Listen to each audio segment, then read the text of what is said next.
사도 베드로는 그의 수신자들에게 하나님의 택하심을 받고 하늘의 소망을 가진 성도로서 초점을 잃지 말고 하나님의 은혜를 기억하며 살라고 권면해주고 있습니다. 자, 그의 첫 번째 권면은 마음의 허리를 동이고 근신하라는 것이었죠. 마음의 허리를 동이라는 말은 흩어진 생각을 하나로 모으라는 것이라고 말씀을 드렸습니다. 우리의 생각을 하나님께 맞추고 은혜 하나님, 소망이 하나님께 집중하는 것입니다. 그리고 근신하라는 것은 절제하는 것이라고 말씀을 드렸죠. 절제하지 않고는 영적 싸움에서 승리할 수 없기 때문입니다. 그리고 계속해서 오늘 본문에 보니까 베드로가 새 생명을 가진 성도가 살아야 될 도리에 대해서 말씀하고 있는데요. 먼저 15절을 같이 보겠습니다. 오직 너희를 부르신 거룩한 이처럼 너희도 모든 행신에 거룩한 자가 되라. 하나님께서 우리에게 내가 거룩하니 너희도 거룩할지어다 라고 하나님의 자녀들인 우리에게 말씀하셨기 때문에 우리도 거룩하게 살아야 된다라고 권면하고 있는 것이죠. 우리가 신앙생활하면서 가장 많이 듣는 말 중에 하나가 거룩일 것입니다. 순결하고 성결하라. 또 마음을 깨끗이 하라. 죄를 짓지 말라. 세상과 구별돼서 살아라 라는 말을 수없이 많이 들으셨을 것입니다. 자, 그렇다면 하나님께서 왜 우리에게 거룩하게 살라고 말씀하실까요? 누구를 위해서일까요? 먼저 당연히 하나님을 위해서입니다. 하나님의 자녀들이 하나님을 본받아서 거룩하게 살 때 하나님께서 영광 받으시기 때문입니다. 그런데 하나님은 우리의 행복을 위해서도 우리가 거룩하게 살아야 된다고 말씀하신다는 것을 꼭 기억해야만 합니다. 우리의 유익을 위해서라는 거예요. 예수를 믿어도 크고 작은 죄를 짓고 삽니다. 아직 우리가 옛성품을 완전히 벗어나지 못하기 때문이죠. 우리가 변화는 되지만 이 땅에 있는 동안 완전하진 않거든요. 자, 우리가 죄를 지으면 어떤가요? 우리 안에 성령님이 계시기 때문에 마음이 편치 않아요. 기쁘지 않습니다. 행복하지 않다는 겁니다. 일이 아무리 잘 풀리고 돈을 많이 벌지라도 마음이 늘 깨름직한 것입니다. 괴로워요. 왜요? 우리 성령님께서 우리 안에서 우리의 마음을 흔들고 계시기 때문입니다. 우리가 예수 믿고 성령을 소유한 증거라는 것이죠. 그래서 전에는 죄로 보이지 않았는데 죄로 보이는 것들이 생기는 것입니다. 죄에 민감해지는 것이죠. 그때 우리가 죄를 온전히 회개하고 나면 기쁨이 생기고 하나님이 함께 하심이 느껴지는 것입니다. 내 마음이 천국이 되고 또 평강이 회복이 되고 행복한 마음을 갖게 되는 것이죠. 하나님께서 이렇게 말씀하세요. 신명기 10장 13절인데요. 내가 오늘 내 행복을 위하여 내게 명하는 여호와의 명령과 규례를 지킬 것이 아니냐. 하나님께서 그의 명령과 규례를 왜 지키라고 말씀하셨다고요?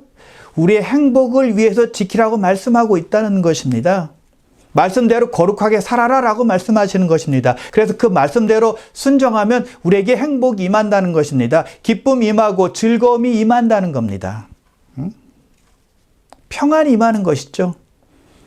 그래서 거룩하게 살기를 노력할 때 하나님을 위해서뿐만이 아니라 우리에게도 큰 유익이 있다는 것입니다. 행복한 마음이 생기는 거예요.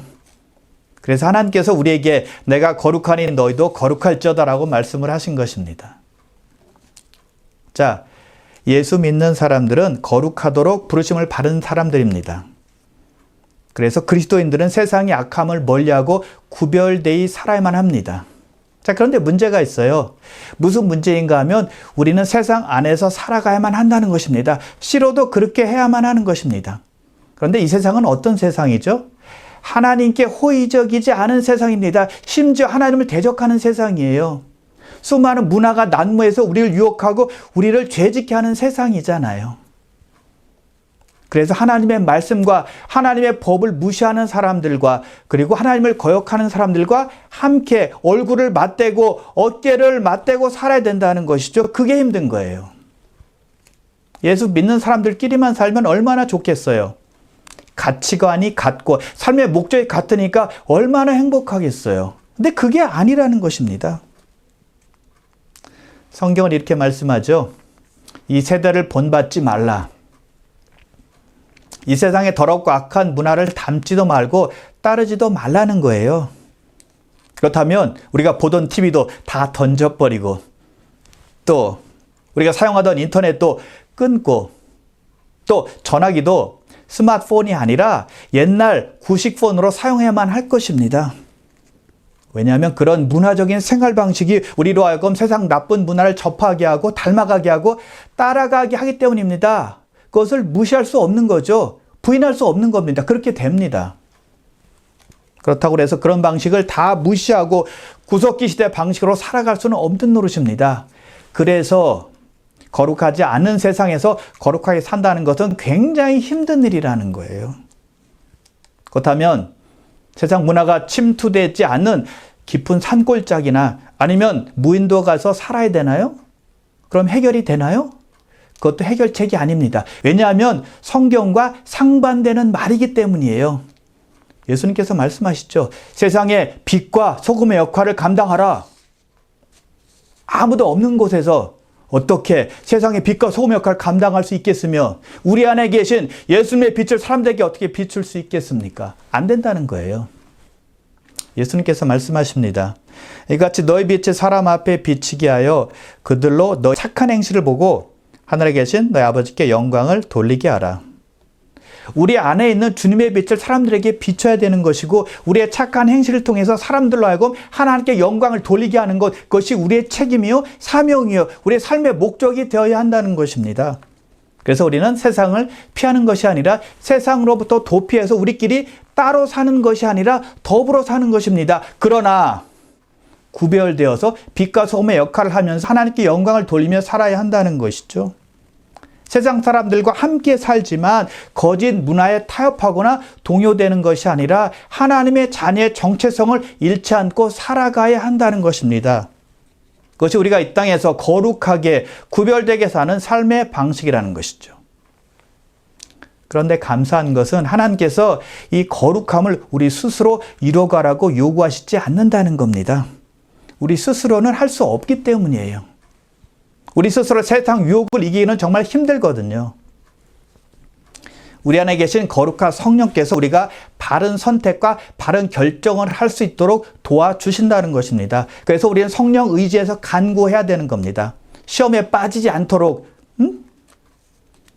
유혹에 빠지지 않도록 하나님의 자녀로 말씀 안에 살 수 있도록 계속 성령님 의지에서 간구해야만 한다는 것입니다. 거룩한 길을 선택할 수 있는 용기와 지혜를 달라고 성령의 인도하심을 구하는 것이죠. 타협하지 않고 순종할 수 있는 담대함을 달라고 구하는 것입니다. 그래서 우리는 우리를 사랑하신 주님을 기억하며 거룩한 삶을 살아내야 하는 거예요. 그렇다면 우리는 언제 거룩해야 될까요? 15절을 다시 보면 오직 너희를 부르신 거룩한 이처럼 너희도 모든 행실에 거룩한 자가 되라. 모든 행실에 거룩한 자가 되라라고 말씀하고 있습니다. 즉 거룩한 부르심에는 면제되는 영역이 없다는 것입니다. 모든 부분에서 거룩해야 한다는 겁니다.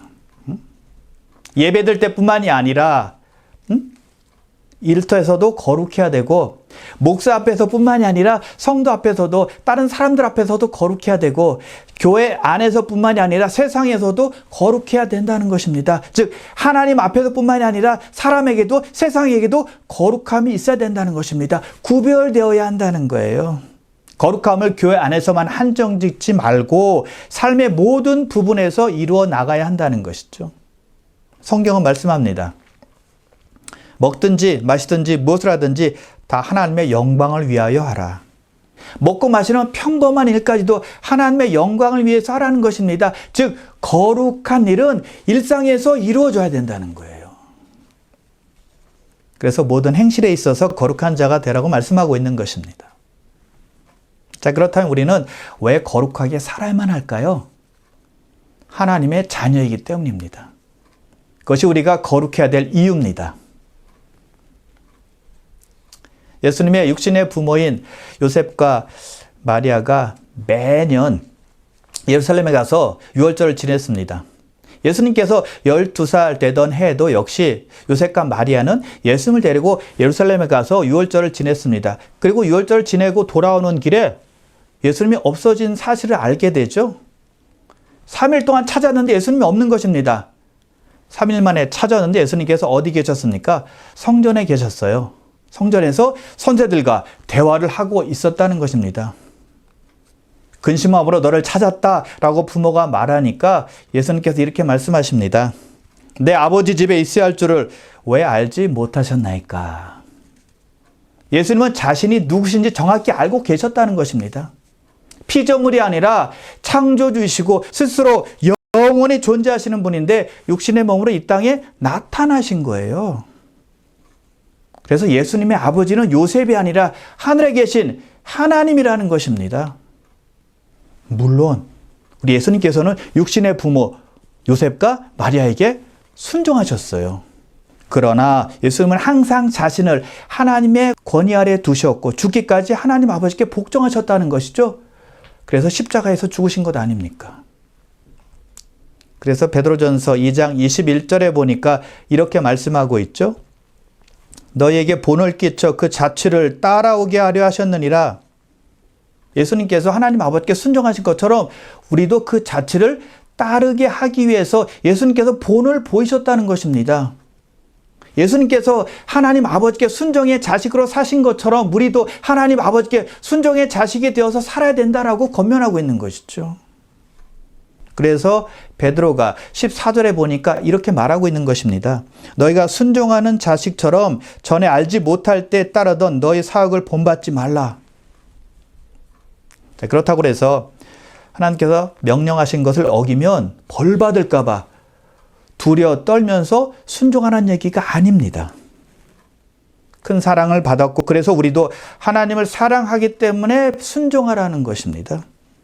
우리가 하나님께 나아가는 것을 하나님께서 기뻐하시기 때문에 하나님께 나아가서 하나님 말씀을 듣고 행하는 것을 기뻐함으로 하는 것입니다. 사랑의 관계 안에서 하는 거예요. 예수님께서 말씀하십니다. 너희가 나를 사랑하면 나의 계명을 지키리라. 사랑할 때 계명을 지킬 수 있는 것이거든요. 사랑하면 상대방에게 순종할 수 있는 거거든요. 예수님을 사랑할 때 예수님께 순종할 수 있다는 것입니다. 억지로는 안 되는 것입니다. 뭐 잠깐은 될지 모르겠지만 얼마 못 가요. 또 예수님께서 이렇게 말씀하십니다. 요한복음 14장 21절인데요.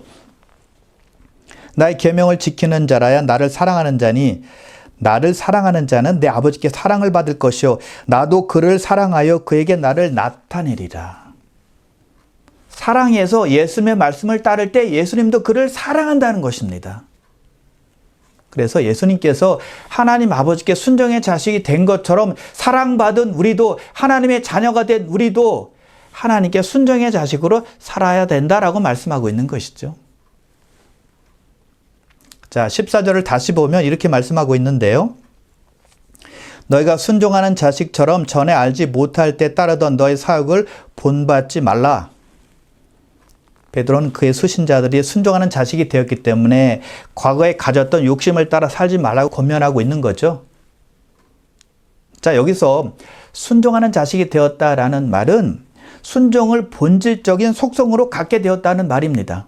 그럼 반대로 불순종의 자식은 무엇일까요? 불순종을 본질적인 속성으로 갖고 있다라는 말입니다. 즉, 거듭나기 전의 상태를 말하는 것이죠. 에베소서 2장 2절에 보면 그 상태를 이렇게 잘 말씀해 주고 있습니다. 그때 너희는 그 가운데서 행하여 이 세상 풍조를 따르고 공중의 권세 잡은 자를 따랐으니 곧 지금 불순종의 아들들 가운데 역사하는 영이라. 불순종의 아들들 가운데 역사하는 영이라. 순종하는 자식이 아니라 불순종의 자식들이었다는 것입니다. 언제요? 예수 믿기 전에, 거듭나기 전에 예수님 밖에 있을 때의 상태를 말하는 것입니다.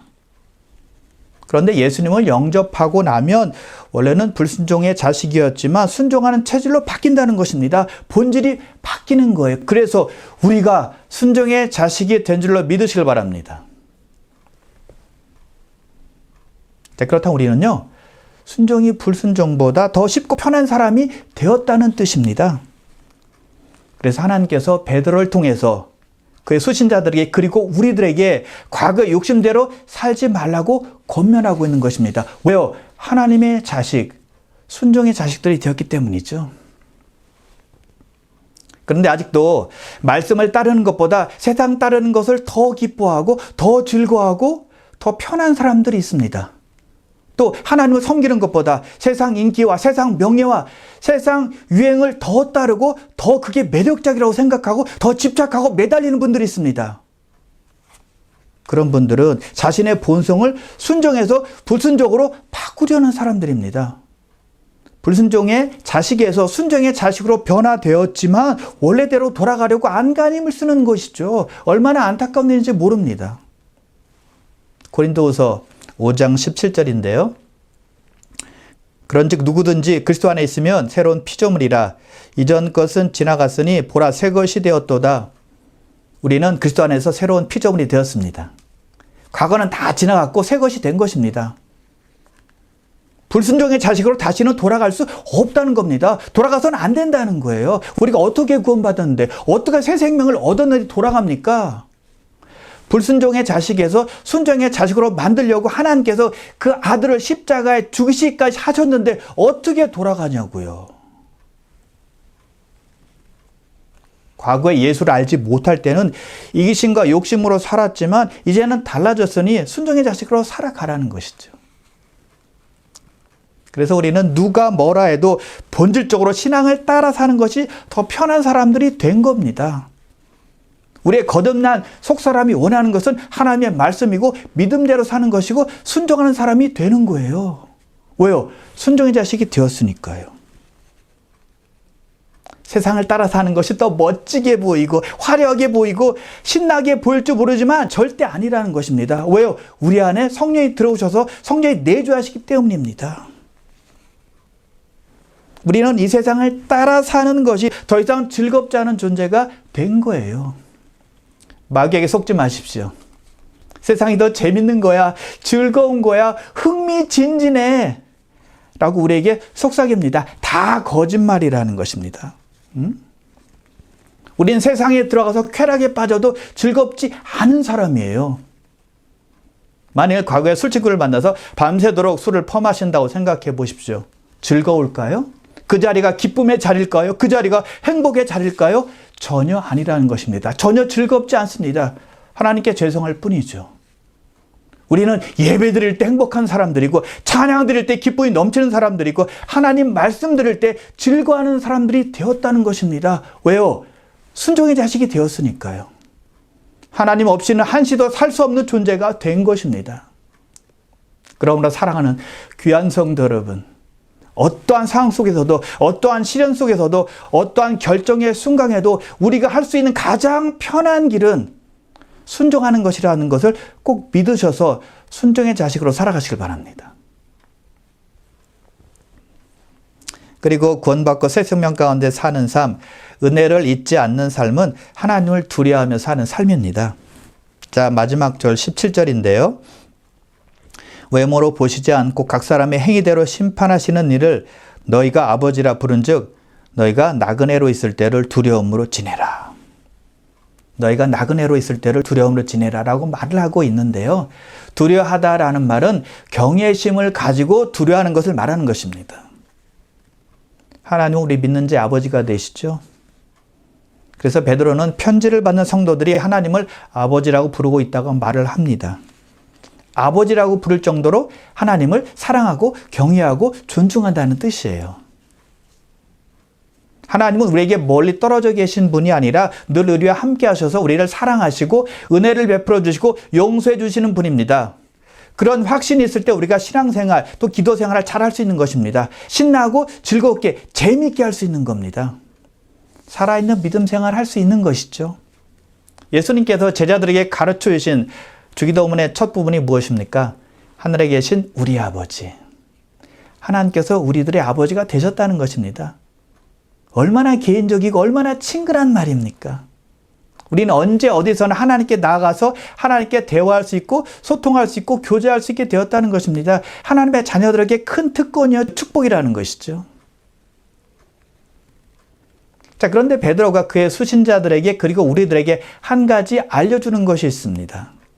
하나님께서는 각 사람의 행위대로 판단하시고 심판하신다는 것이죠. 이 땅에서 우리가 살아갈 때 우리가 하는 모든 행동을 지켜보신다는 겁니다.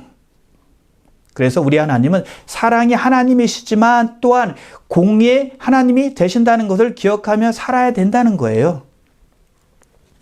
우리 모두는 예수 그리스도의 심판대 앞에 서게 될 것이고 선악간의 몸으로 행한 모든 것을 따라서 받게 될 것입니다. 그래서 두려움으로 지내라고 말하고 있는 것입니다.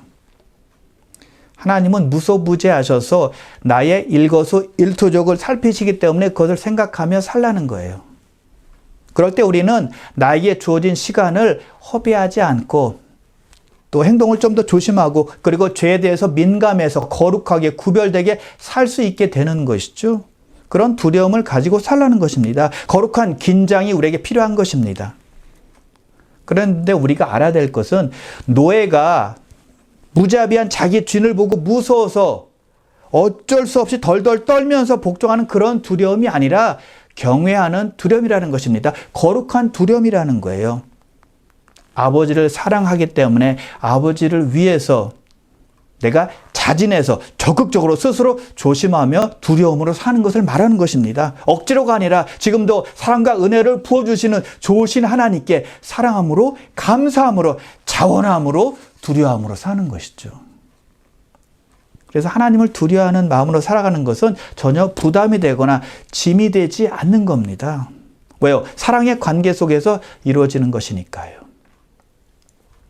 예수님께서 말씀하세요. 무릇 많이 받은 자에게는 많이 요구할 것이요 많이 맡은 자에게는 많이 달라 할 것이니라. 많이 받은 자들이 저와 여러분이라는 걸 아십니까? 영생을 선물로 받는 것보다 더 많이 받은 자들은 없거든요. 죄사함의 선물 또 구원의 선물을 받는 것보다 더 큰 선물은 이 땅에 존재하지 않는 것입니다. 그래서 하나님께서 우리에게 아무리 많이 요구하셔도 불평할 거리 또는 불만을 할 근거는 없는 것입니다. 왜? 우리는 가장 큰 것을 얻었으니까요. 그래서 하나님께서 우리에게 요구하실 때 우리의 반응은 순종이 되어야 된다는 것이죠. 그렇다면 하나님께서 많이 받은 우리에게 요구하시는 것은 무엇일까요? 오늘 본문은 무엇이라고 우리에게 말씀하셨나요? 하나님께서 거룩하니 너희도 거룩하게 살아라고 말씀하시는 것입니다. 구별되게 살라는 것입니다. 그것이 우리 크리스찬의 책임이고 의무라는 것이죠. 언제요? 모든 행실 속에서 언제 어디서납니다. 그리고 순종하는 자시고 살라고 말씀하고 있죠. 아들 예수님께서 하나님 아버지께 순종하신 것처럼 순종의 자식으로 살으신 것처럼 우리도 사랑받은 우리도 하나님의 자녀가 되었으니까 예수님처럼 예수님의 발자취를 본받아서 순종하는 자식으로 살아야 된다라고 말씀하고 있는 것이죠. 그리고 우리를 판단하신 하나님을 두려워하며 살라고 말씀하고 있습니다. 사랑의 하나님도 되지만 심판의 하나님, 공의의 하나님이시라는 것을 기억하고 살라는 것입니다. 그러나 하나님을 기쁘시게 하기 위해서 사랑함과 감사함과 경외함을 가지고 스스로 조심하며 두려워하며 사는 것입니다. 그것이 오늘 말씀을 통해서 우리에게 하나님께서 요구하는 것입니다.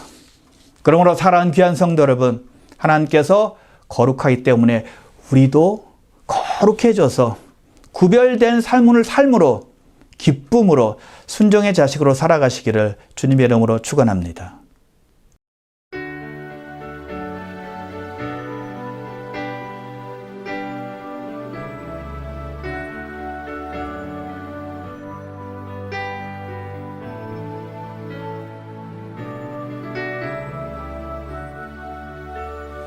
Lord, you call me the light of the world, light of the world, shine on me, let me be the light of the world.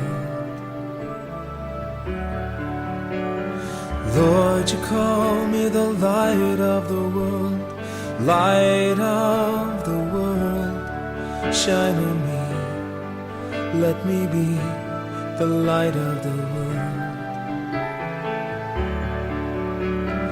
Lord, you call me the light of the world, light of the world, shine on me, let me be the light of the world.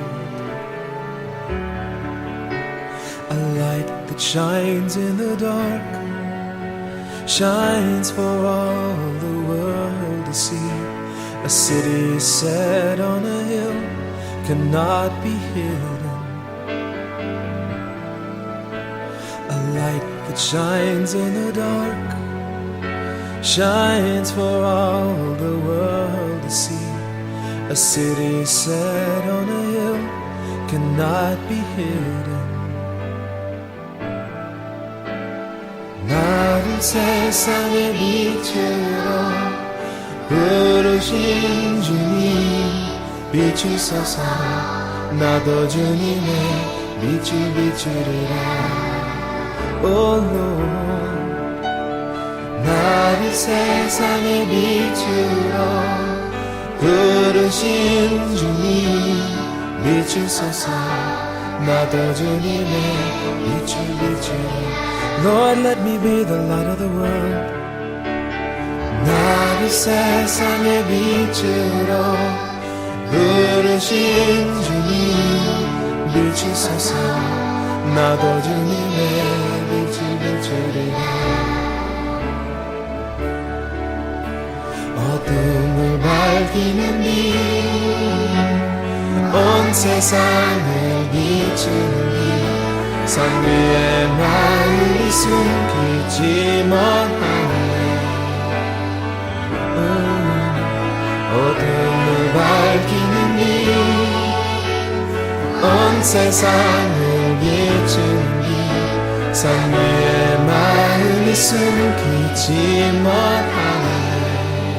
나를 세상의 빛으로, 나를 세상의 빛으로 부르신 주님 비추소서. 나도 주님의 빛을 비추리라. 나를 세상의 빛으로 부르신 주님 비추소서. 나도 주님의 빛을 비추리라. 세상의 빛으로 부르신 주님 비추소서. 나도 주님의 빛을 비추리라. 어둠을 밝히는 빛, 어둠을 밝히는 빛, 온 세상을 비추는 빛. 산 위에 나를 숨기지 못하네. 어둠을 밝히는 빛, 온 세상을 비추는 빛. 산 위에 나를 숨기지 못하네. 어둠을 밝히는 빛, 어둠을 밝히는 빛, 온 세상을 비추는 빛. 산 위에 나를 숨기지 못하네. 어둠을 밝히는 빛, 어둠을 밝히는 빛, 온 세상을 비추는 빛. 산 위에 나를 숨기지 못하네.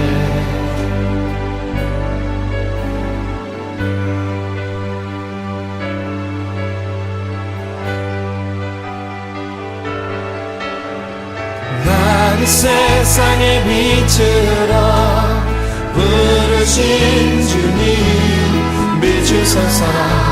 나도 주님의 빛을 비추리라.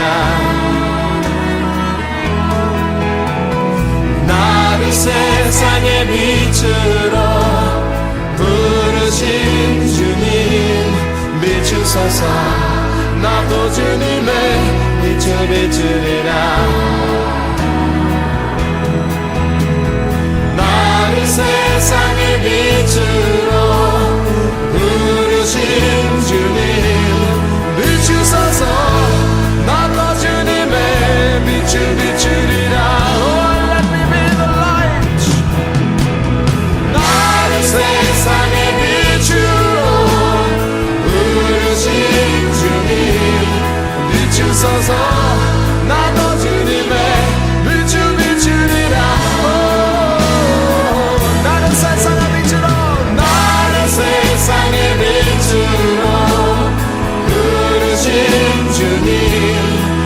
비추소서 나도 주님의 빛을 비추리라 나를 세상의 빛으로 부르신 주님 비추소서 나도 주님의 빛을 비추리라 나를 세상의 빛으로 부르신 주님 비추소서 나도 주님의 빛을 비추리라 비추소서 비추소서 나도 주님의 빛을 비추리라 비추소서 나도 주님의 빛을 비추리라 비추소서 나도 주님의 빛을 비추리라 비추소서 비추소서 나도 주님의 빛을 비추리라 비추소서 비추소서 나도 주님의 빛을 비추리라 Shine on me, let me be the light of the world.